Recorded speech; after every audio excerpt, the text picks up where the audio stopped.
noite. Quero que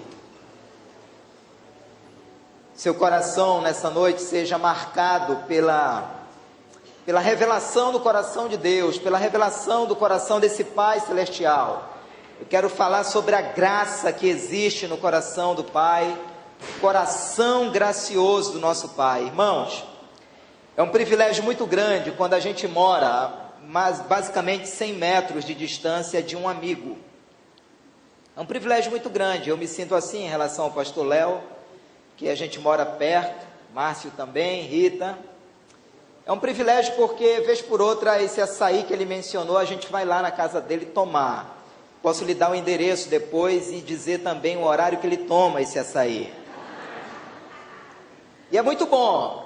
Vez por outra, eu estou lá na casa dele, ele está lá em casa, e a gente compartilha, a gente come juntos e tudo.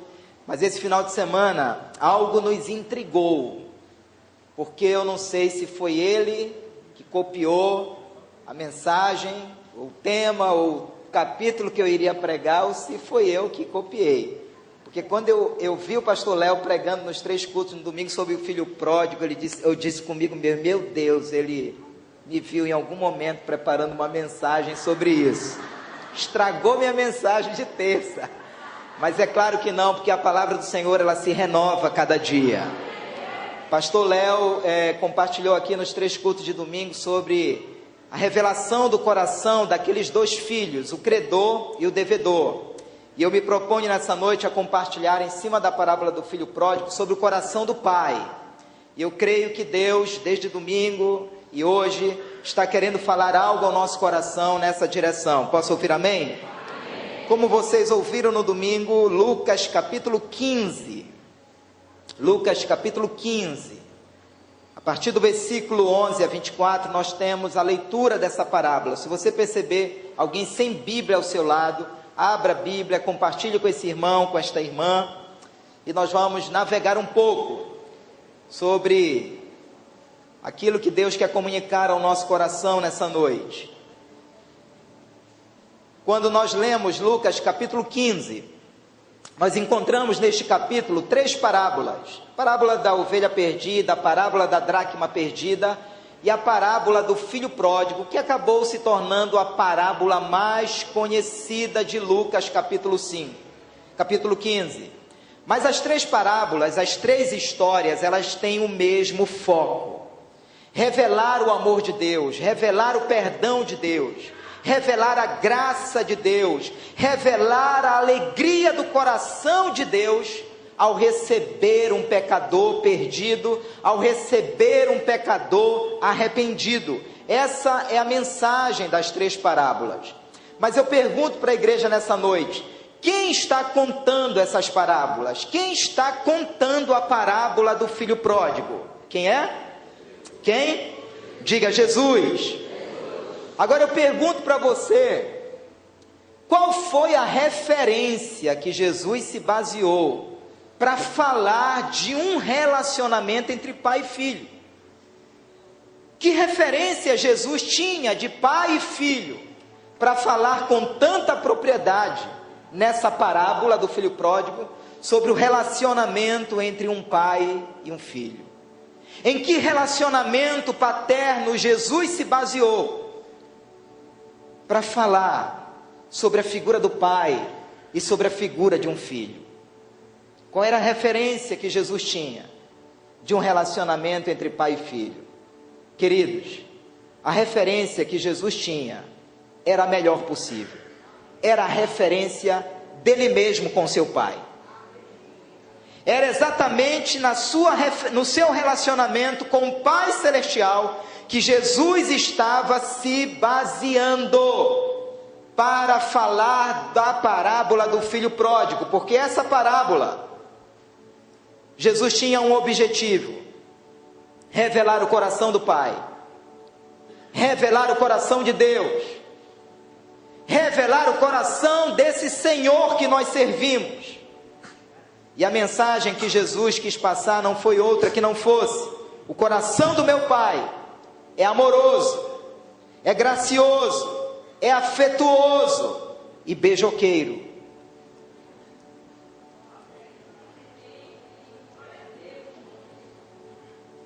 Pastor, você está me dizendo que o meu Pai Celestial pode me beijar? Pode. Quem é filho aqui? Queridos, um pai sensato, um pai amoroso, um pai apaixonado pelo filho, é impossível que esse filho não seja abraçado, é impossível que esse filho não seja acariciado, é impossível que esse filho não seja amado, é impossível que esse filho não seja beijado. E Jesus estava querendo revelar esse coração aqui, e revelar logo para quem? Para os fariseus, para os judeus. Nessa mensagem nós tentaremos mostrar para você como Deus reage diante dos seus filhos, quando eles erram, quando eles se arrependem, quando eles estão desesperados. E era exatamente isso que Jesus estava querendo mostrar. Nós vamos dispensar a leitura de toda a parábola, porque o pastor Léo já leu essa parábola 3 vezes domingo aqui. Então vamos direto aí para o versículo 11, versículo 12. Continuou dizendo: certo homem tinha 2 filhos. O mais moço deles disse ao pai: dá-me a parte dos bens que me cabe. E ele lhes repartiu os haveres. Em outras palavras, nós estamos vendo no comportamento desse filho aqui a quebra do 5º mandamento da lei de Moisés: honrar pai e mãe. Para quem não sabe, queridos, era uma grande desonra para o filho, naquela época, pedir a herança antecipadamente. Era como se esse filho estivesse dizendo para o pai: olha pai, eu preferia que o Senhor estivesse morto. Era como se esse filho estivesse dizendo: olha pai, você está atrapalhando os meus planos, você está atrapalhando a minha realização pessoal, você está atrapalhando a minha diversão, você está atrapalhando a minha liberdade. Fique sabendo, pai, que eu não quero mais ficar nessa família, eu não quero mais ficar nessa cidade, eu não quero mais ficar nessa casa, eu quero sumir da presença de vocês. Era exatamente isso que aquele filho estava comunicando ao coração do pai, quando ele lhe pede a herança com seu pai ainda vivo. Eu não quero mais ficar com vocês, eu quero curtir a vida. Irmãos, de acordo com o comportamento desse filho aqui, havia uma lei, e esse filho, ele precisava ser enquadrado nessa lei. Que lei é essa? Olha o que deveria ter acontecido com esse filho. Vamos lá para Deuteronômio 21, versículo 18 a 21. Esse filho merecia morrer, de acordo com a lei de Moisés. Deuteronômio 21, 18 a 21. Depois a gente volta para Lucas 15. Você vai ver a história do filho pródigo, aqui em Deuteronômio 21.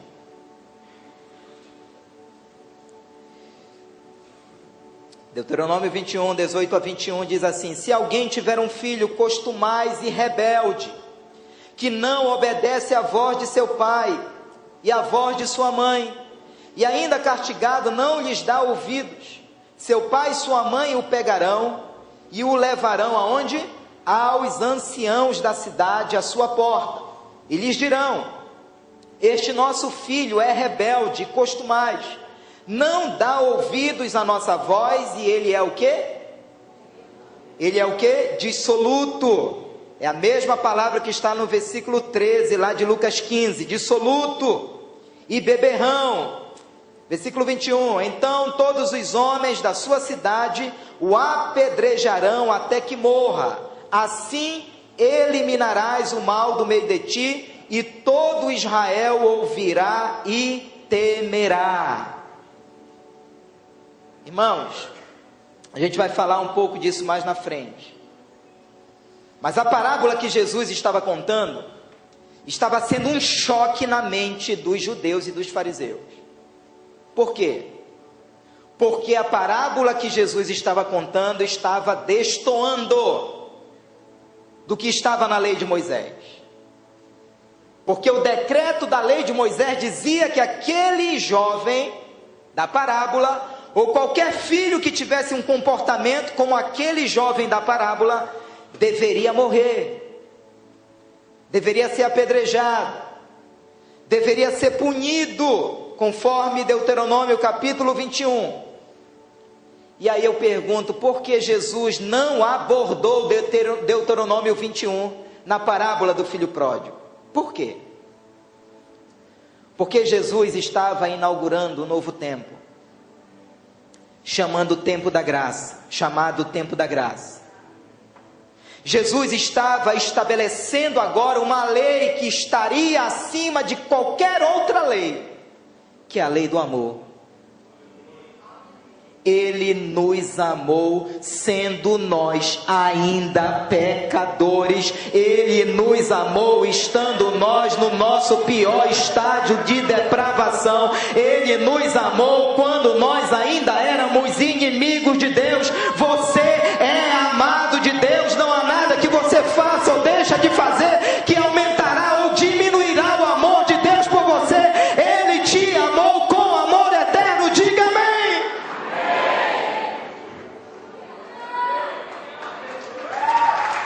Esse é o nosso Deus.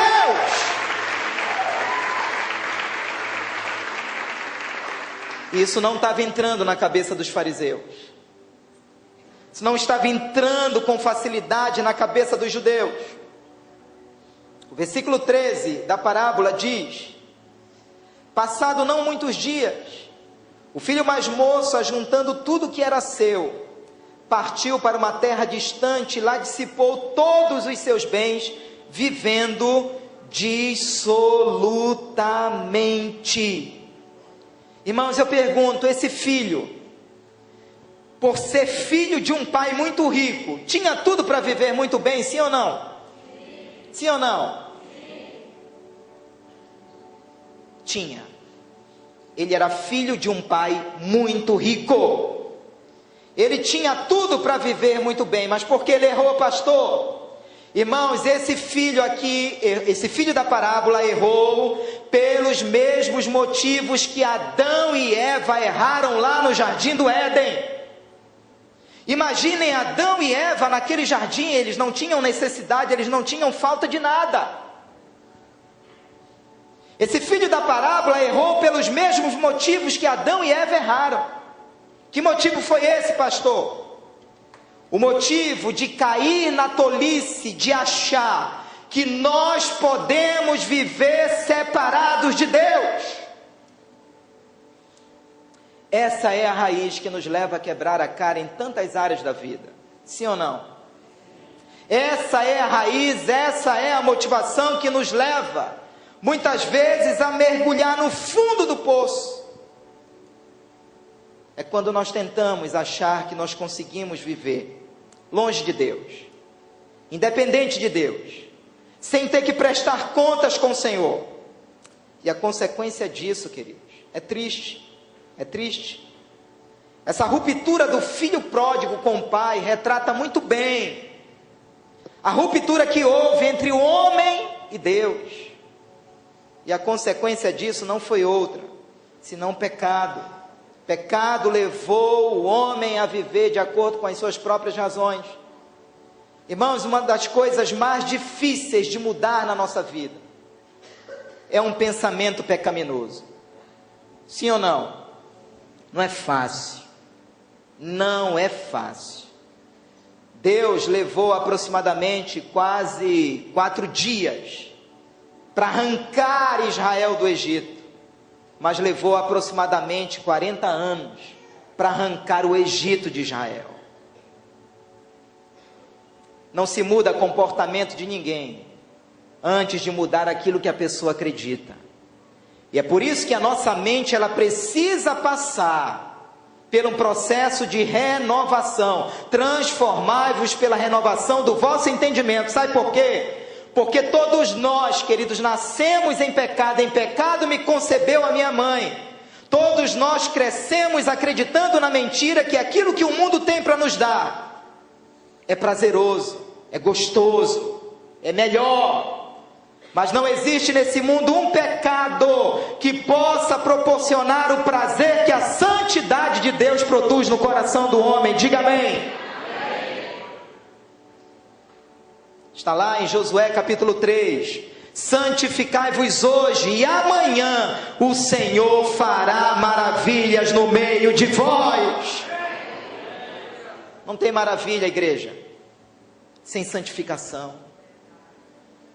Não tem glória de Deus, igreja, sem santificação. Não tem poder de Deus, igreja, sem santificação.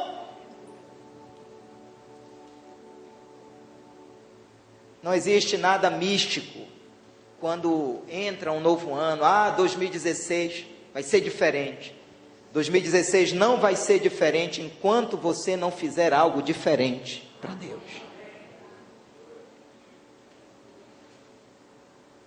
E esse jovem aqui partiu para uma terra distante. Nós temos aqui a figura da falsa liberdade. Essa falsa liberdade que tem arruinado o homem. Essa falsa liberdade que tem levado o homem a viver na miséria, do vazio e do pecado. Casamentos que estão terminando em nome do adultério, em nome das amantes. Jovens solteiras que estão engravidando em nome do prazer, em nome da liberdade, em nome do pecado. É a falsa liberdade que o mundo vai vendendo para cada um de nós. Mas Deus tem um povo distinto nessa terra, e estes homens e estas mulheres estão aqui nessa noite, digo amém. Ele mudou de cidade. Sabe o que significa? É a fuga da realidade. Vou mudar de cidade. Quantos de nós muitas vezes dizemos: eu vou sair de casa porque a minha vida vai melhorar no dia que eu sair dessa casa? É mentira, querido, porque se você não mudar, o problema vai com você. Eu vou sair dessa igreja, vou para uma outra igreja. Querido, o problema, se você não mudar, o problema vai com você, e você será um problema aonde você estiver. O problema não está, querido, no pastor, o problema não está na igreja, o problema não está no pai, o problema não está na mãe. Muitas vezes o problema está em nós. E esse problema tem nome e se chama pecado, se chama rebelião, se chama rebeldia, se chama falta de submissão, se chama falta de obediência. E esse jovem não entendeu, ele se afastou também dos amigos, dos parentes. Nós temos aqui a imagem da quebra de comunicação. Queridos, uma das primeiras coisas que o pecado promove na nossa vida é o silêncio. A gente fica se escondendo. Não há mais diálogo, não há mais comunicação, não há mais satisfação, não há mais transparência. Esse jovem da parábola se fechou no seu mundo vazio, mundo das fantasias, mundo das ilusões. Tudo isso aparenta ser muito bom. Mas a Bíblia diz em Provérbios 14:12 que há um caminho que para o homem parece ser o correto, mas o final dele é morte, e o nome desse caminho se chama pecado. Versículo 14. Depois de ter consumido tudo, sobreveio àquele país uma grande fome, e ele começou a passar necessidade. Queridos, é sempre assim. O filme não muda. Os protagonistas mudam, mas o filme não muda, é sempre assim. Um dia a casa do pecado cai. Diga amém. Porque tem que cair.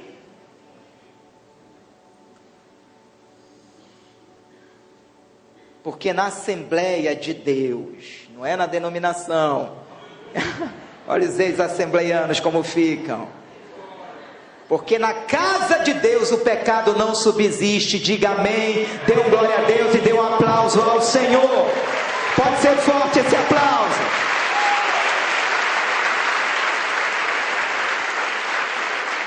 Desperdiçou todos os bens, desperdiçou os talentos, desperdiçou o dinheiro, desperdiçou o tempo, queridos. Viver longe de Deus é perder tempo.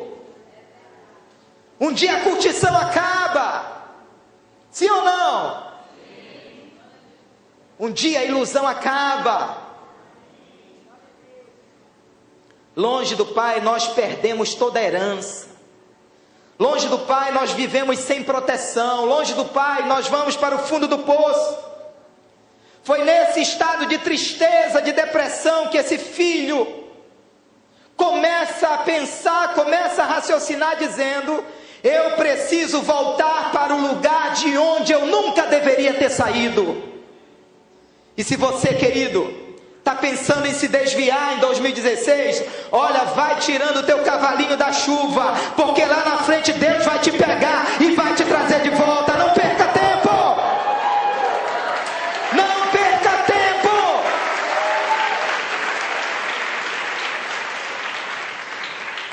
Eu estava até pensando em me desviar esse ano. Não sei por que eu vim nesse culto, foi Deus que te trouxe, meu irmão.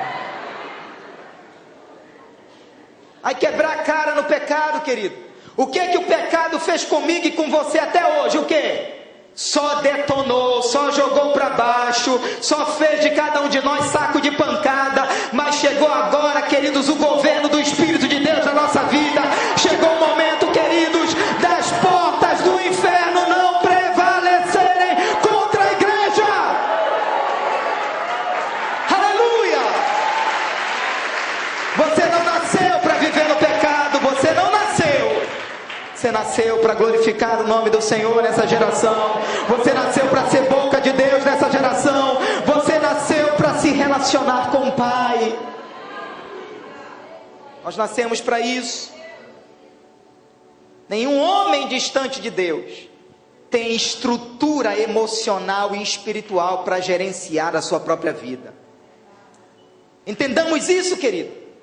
Nenhum ser humano, seja ele rico ou pobre, seja ele culto ou indouto, nenhum ser humano tem estrutura emocional e espiritual de gerenciar a sua própria vida. Isso ficou provado na história do filho pródigo. Sabe por quê? Porque somente Deus consegue estruturar o homem interiormente.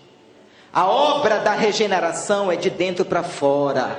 A mudança é de dentro para fora, querido. A transformação é de dentro para fora. A transformação não está, querido, no cabelo, não está na maquiagem, não está na roupa, mas está no coração. É coração de pedra se transformando em coração de carne pelo poder do Espírito Santo de Deus. Essa é a obra da regeneração. É Deus mudando o homem de dentro para fora. Sem Deus o homem fica sem paz, sem alegria, sem felicidade. A Bíblia diz que esse jovem aqui viveu dissolutamente. O versículo 30 chega a dizer que ele gastou todo o dinheiro dele com prostituição, com as meretrizes. Viveu pelos prazeres momentâneos do mundo, da carne. E é isso que o pecador perdido diz: ah, eu sou um realizado. Mentira, ilusão. Eu me lembro nos meus primeiros meses de convertido, que eu encontrei um amigo na rua, ali na Mauriti, com o Almirante Barroso, Jorge. Ele me encontrou dizendo: Marcelo, fiquei sabendo que tu viraste crente, rapaz. Sai dessa, bora curtir a vida. Quando ele disse isso, eu lembrei de João 14 e disse assim para ele: vem cá, Jorge, eu estou curtindo a vida. Mas como, cara, tu viraste crente? Pois é, mas a Bíblia diz que Jesus é o caminho, a verdade e a vida. Eu estou curtindo a vida. E eu disse para ele: tu não estás curtindo a vida, tu estás curtindo uma existência que logo vai ter fim. Quem está curtindo a vida aqui? Quem está curtindo a vida aqui? Dê o seu melhor aplauso a ele, libere um grito de liberdade. Aleluia! Aleluia! Quem está curtindo a vida é quem tem a vida. E essa perspectiva, ela precisa mudar na nossa mente. Que aquilo que o mundo tem é só para me detonar. Que aquilo que o pecado tem é só para me detonar. Mas aquilo que Jesus tem é só para me levantar. Aquilo que Jesus tem é só para me colocar de pé. Eu tenho que entender isso. Eu tenho que entender isso. No mundo, curtindo, esse jovem aqui começou a ter necessidade. Sabe por quê? Porque o mundo não tem aquilo que só Deus pode nos dar. Aí eu fico imaginando aquele filho comendo comida dos porcos e pensando: meu Deus, lá na casa do meu pai eu não tinha necessidade de nada, e agora eu me encontro querendo comer comida de porcos. Querido, na presença de Deus, eu lhe assevero, você não tem necessidade de nada. Nada. Porque a paz que o mundo não pode te dar, Ele nos dá. A alegria que o mundo não pode nos dar, Ele te dá. A felicidade que o mundo não pode te dar, Ele te dá. Isso está em Cristo. Isso precisa mudar a nossa maneira de ver a vida cristã. Precisamos entrar aqui como esse culto começou, já no fogo do Espírito, dando glória a Deus. E Deus vai fazer uma revolução na nossa vida nesse ano, eu creio nisso. Versículo 18 e 19: levantar-me-ei, irei ter com meu pai, e lhe direi. Olha só, versículo 18 e 19, o filho, ele começa a ensaiar um discurso. Ele começa a treinar o que ele iria falar para o pai. Ele estava ensaiando isso aqui: pai, eu pequei contra o céu, pequei contra ti, já não sou digno de ser chamado como teu filho, trata-me como um dos teus empregados. Ele ficou treinando, ele tinha que dizer isso para o pai, ele ficou dizendo isso para ele mesmo. Aqui ó, levantar-me-ei, irei ter com meu pai, e lhe direi. Ele estava ensaiando o discurso que ele iria dizer para o pai. Irmãos, o filho pecou contra quem? Contra o pai. Totalmente, definitivamente. Agora eu lhe pergunto: esse pai aqui atribuiu culpa e condenação a seu filho antes de recebê-lo? Nós não temos esse registro na parábola. Não há na parábola um registro do pai atribuindo culpa e condenação a esse filho antes de recebê-lo. Nem sequer aquele filho, nem sequer esse pai deu àquele filho a chance de concluir o discurso que ele tinha ensaiado. Porque no versículo 20, entre beijos e abraços, beijo, beijo e abraço, beijo, beijo e abraço, o filho tenta liberar o discurso que ele ficou ensaiando. E no versículo 21, ele abre a boca para falar o discurso que ele havia ensaiado. E ele começa a dizer: e o filho lhe disse: pai, pequei contra o céu e diante de ti já não sou digno de ser chamado teu filho. Quando ele chega nesse ponto do discurso, o pai interrompe. O pai não deixou ele concluir o discurso. Estava faltando o finalzinho do versículo 19, da parte final do versículo 19.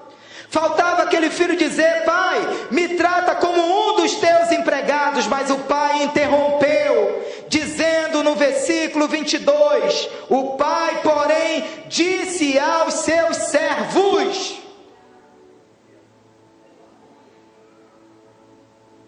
O pai não interrompeu o filho para condená-lo. O pai não interrompeu o diálogo, o discurso do filho para oprimi-lo, para puni-lo. Ele interrompeu para dizer para os seus servos o seguinte: tragam agora vestes novas. Tragam agora um anel para eu colocar no dedo dele. Tragam agora sandálias para que eu coloque em seus pés. Versículo 22 e versículo 24. Eu quero que você me acompanhe aí, versículo 22 e 24. O pai, porém, disse aos seus servos: trazei, trazei, tragam depressa, depressa, depressa, depressa a melhor roupa e vestiu.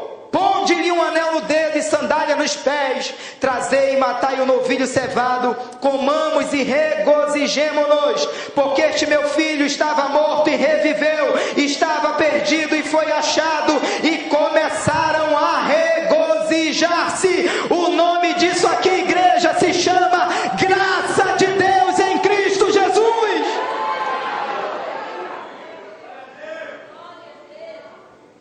O nome disso aqui se chama favor imerecido. Isso aqui não entra facilmente na cabeça de um crente fariseu. Isso aqui não entra facilmente na cabeça de um crente religioso.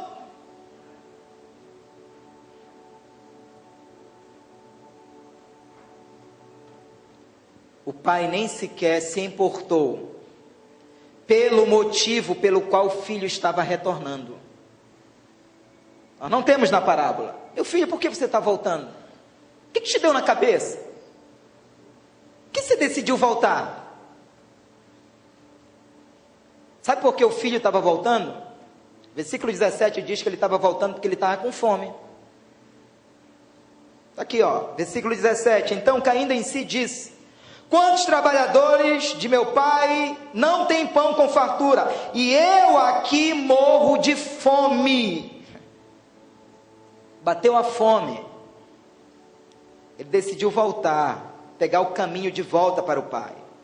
Mas o pai não estava interessado pelas razões, pelas intenções do porquê esse filho estava voltando.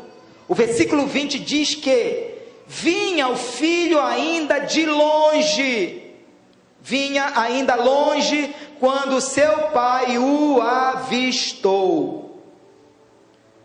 O pai não tinha como avaliar por que o filho estava retornando. Aquele pai, queridos, que Jesus estava querendo revelar nessa parábola, era um pai que tinha um coração cheio de compaixão. Foi um pai que correu, que se jogou nos braços do seu filho e começou a beijá-lo. Esse filho estava vindo de um chiqueiro, mal cheiroso, unhas negras, cabelo crescido talvez. Mas esse pai, ele não se importou com nada disso. Talvez esse pai, em nome do orgulho paterno, pudesse ter dito: eu sei que ele está voltando ali, deixa ele chegar mais perto que eu vou apertar a mão dele. Quando ele ainda o avistou ao longe, saiu correndo. Saiu correndo. Foi ao encontro dele. Foi ao encontro. Nós temos aqui uma imagem perfeita do que é a graça de Deus. Graça de Deus não é o homem indo ao encontro de Deus, mas é Deus vindo ao encontro do homem. Isso é demais. Nós estávamos perdidos, condenados, inimigos de Deus, sem a mínima chance de salvação.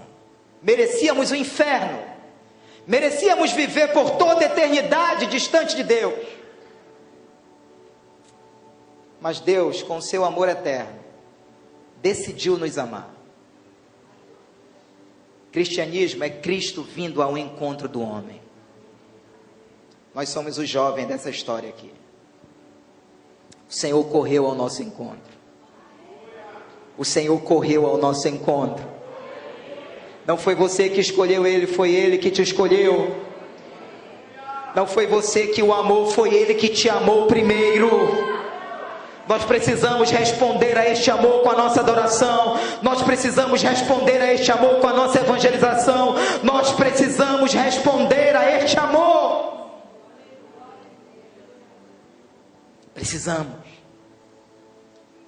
Precisamos derramar este amor sobre a vida de alguém.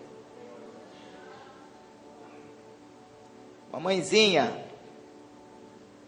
que fez questão de, na conversa comigo, ressaltar: olha, pastor, eu estou encaminhando meu filho lá para a Igreja Batista, essa semana, acho que foi ontem.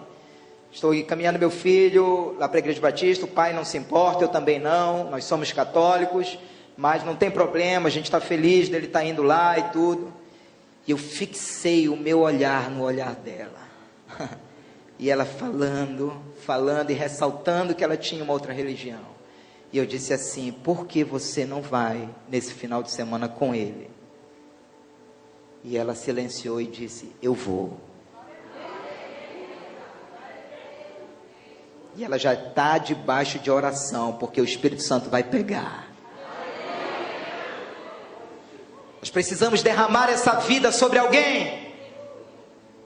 Nós precisamos derramar essa vida sobre alguém. Essa glória de Deus em nós não pode ficar somente retida conosco. Sabe, queridos, é isso que torna a vida cristã irradiante, a vida cristã dinâmica, contagiante. É o Cristo em nós, esperança da glória, sendo derramado sobre a vida de alguém.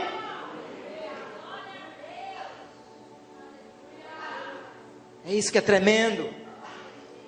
É isso que é tremendo. Sabe, não critique a marcha para Satanás, se você nem para a marcha para Jesus vai. Você não tem direito.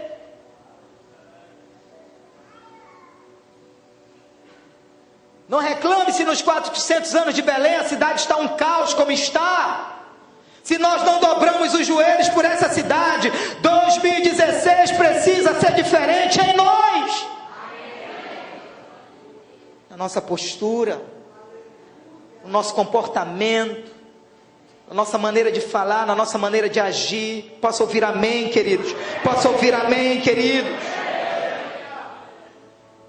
Versículo 18.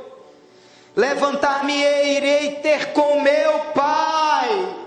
Sabe, irmãos, todos nós precisamos um dia na vida chegar nesse ponto aqui. Que ponto é esse, pastor? É o ponto em que nós caímos em si. Todo ser humano um dia na vida precisa chegar nesse ponto aqui. Pastor, o que significa cair em si? Significa que nós precisamos parar de confiar em nós mesmos. Significa que nós precisamos abandonar a nossa autojustiça, a nossa autossuficiência e se render completamente ao Senhor.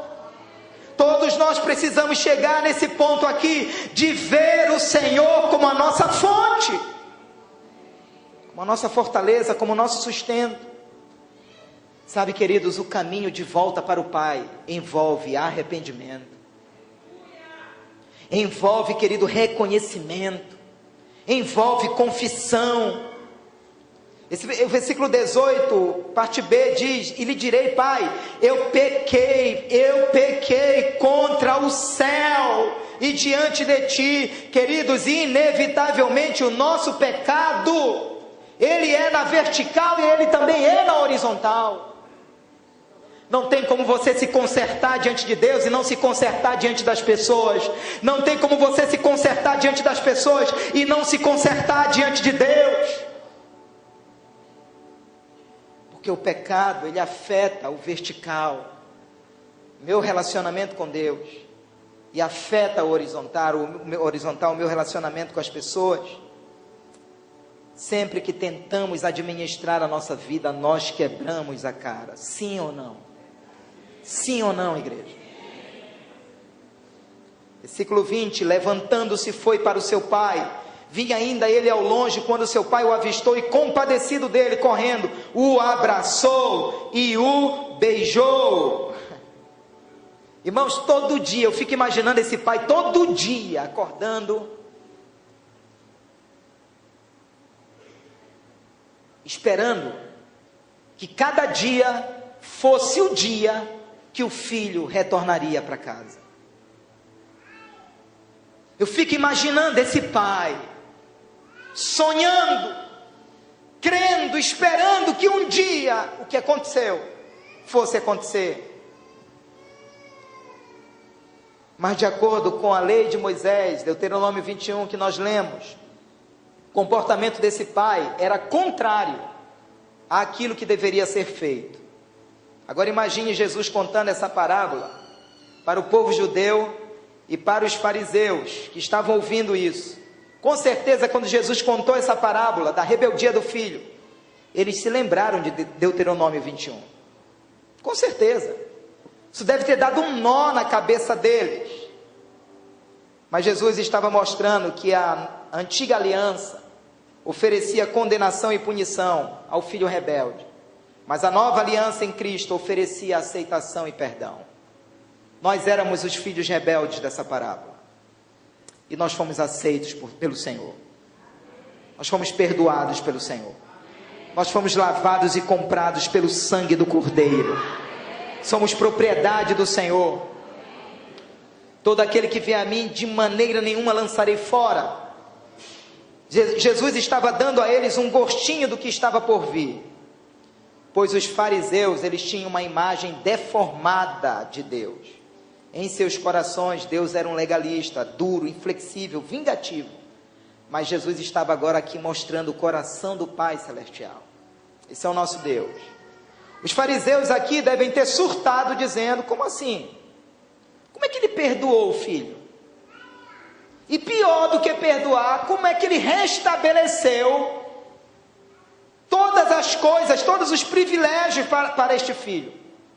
Esse filho aqui mereceria condenação e punição.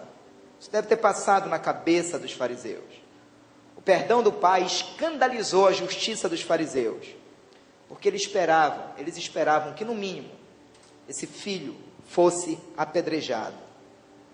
Mas Jesus revelava que o amor e o perdão e a aceitação do Pai são incondicionais. Sabe, queridos, nós não precisamos provar para Deus que nós merecemos o perdão dele e o amor dele. Você não precisa. Pague isso da sua cabeça. Não há nada que você faça ou deixe de fazer que vai aumentar ou diminuir o amor de Deus por você. Deus ama você. Diga isso para o seu irmão: Deus ama muito você. Deus ama muito você. Nosso relacionamento com Deus não é medido pelas obras que fazemos. Nosso relacionamento com Deus é medido pelo amor incondicional de Deus por nós. Deus nos olha e nos trata segundo a sua graça abundante. E por fim, o versículo 22 e 24 diz: o pai, porém, disse aos seus servos: trazei depressa a melhor roupa, vestiu, ponde-lhe um anel no dedo e sandálias nos pés. Trazei também, matai o novilho cevado, comamos e regozijemo-nos, porque este filho estava morto e reviveu, estava perdido e foi achado, e começaram a se regozijar. Irmãos, veja que esse pai já tinha armado um plano. Um dia que meu filho voltar, já tem anel para ele, já tem sandália para ele, já tem veste para ele, já tem bezerro cevado para ele. Sabe, irmãos, a lição aqui é da suficiência de Deus, comparado com a nossa suficiência. A nossa suficiência tem fim, ela acaba, ela é limitada, mas a suficiência de Deus é infindável. A suficiência de Deus nos escandaliza, porque Deus é uma fonte inesgotável. Todo aquele que tem sede, vem a mim e beba. Quanto mais você bebe, mais dá sede e mais ele tem água para te dar. A suficiência de Deus é tremenda, é interminável. A nossa suficiência se esgota. Sabe, amados, roupa no corpo. O que me chama a atenção aqui é que o pai disse assim: trazei depressa a melhor roupa e vestiu. Alguém vai lhe vestir, aquele pai estava dizendo para o filho. Isso me lembra Gênesis capítulo 3, quando o próprio Deus faz as vestes para Adão e Eva de pele de animais e veste Adão e Eva. Isso aqui é uma figura da graça, queridos. A graça de Deus é isso, é Deus fazendo. É Deus fazendo. É Deus fazendo. Você não precisa fazer nada para merecer o perdão de Deus, Ele já fez. Você não precisa fazer nada para merecer a salvação, Ele já fez, está consumado. Você só precisa crer e receber. Crer e receber. Esse anel é para mim? Receba. Essa sandália é para mim? Receba. Essas vestes são para mim? Receba. O Senhor nos vestiu da túnica da sua justiça. A justiça é dele. Creia e receba. Somos justificados por Ele. Romanos 6,18, e uma vez libertados do pecado, fostes feitos servos da justiça. Anel no dedo. O anel é um selo de autoridade. O anel no dedo daquele filho estava comunicando que dentro daquela casa ele teria todos os direitos como antes. Aquele filho, ele não se sentia mais como filho, ele queria ser tratado como um dos empregados. Mas para o pai, ele sempre foi filho. A imagem daquele filho estava detonada pela vida que ele levou lá fora. Mas colocando o anel no dedo, o pai estava restaurando a identidade daquele filho. Irmãos, se tem uma coisa que precisa ser restaurada dentro de nós, é a identidade de filho de Deus. Quando essa identidade de que você é um filho de Deus começar a fulminar você, olha, tua vida cristã vai ganhar uma outra dimensão. E Satanás sabe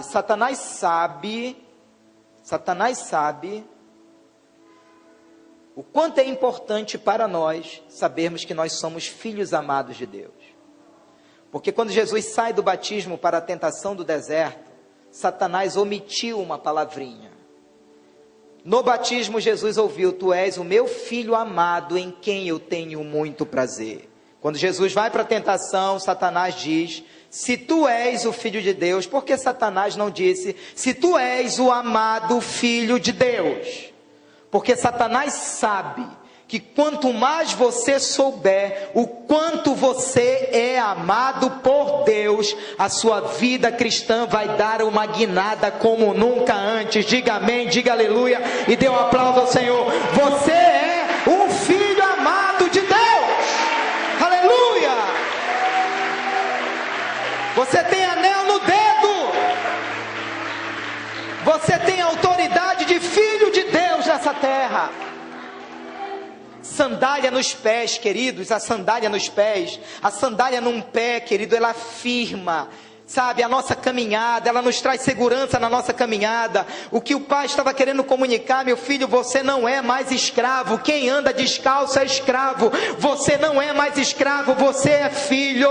Nós não somos igrejas mais escravos do pecado, nós somos filhos do Deus Altíssimo. Significa que Ele colocou sandália nos nossos pés. Deus preparou um novo e um vivo caminho para cada um de nós. Há uma nova caminhada pela qual eu e você iremos trilhar nessa terra. Diga amém. Nova caminhada, querido. Você não é mais escravo do pecado. Bezerro cevado, a tradição dizia que só se matava bezerro cevado naquela época quando um filho nascia. Mas o que o pai estava dizendo: este filho estava morto e reviveu. Nós temos aqui a figura do suprimento. A figura do suprimento. Filipenses 4,19 diz: e o meu Deus, segundo a sua riqueza em glória, há de suprir em Cristo Jesus cada uma das vossas necessidades. E aí, a história termina com uma festa naquela casa. Com uma festa. Em outras palavras: seja bem-vindo, meu filho. Você é aceito. Você é aceito aqui. Eu sou seu pai, essa é a sua casa. Pai, mas eu gastei tudo que era meu. Não, não gastou não. Eu sou seu pai, eu tenho o suprimento, eu tenho muito ainda para te dar. A alegria que ele não encontrou lá fora, ele encontrou na casa do pai. Houve festa. Festa. A alegria verdadeira está em Cristo, querido. Eu quero que você em pé nessa noite.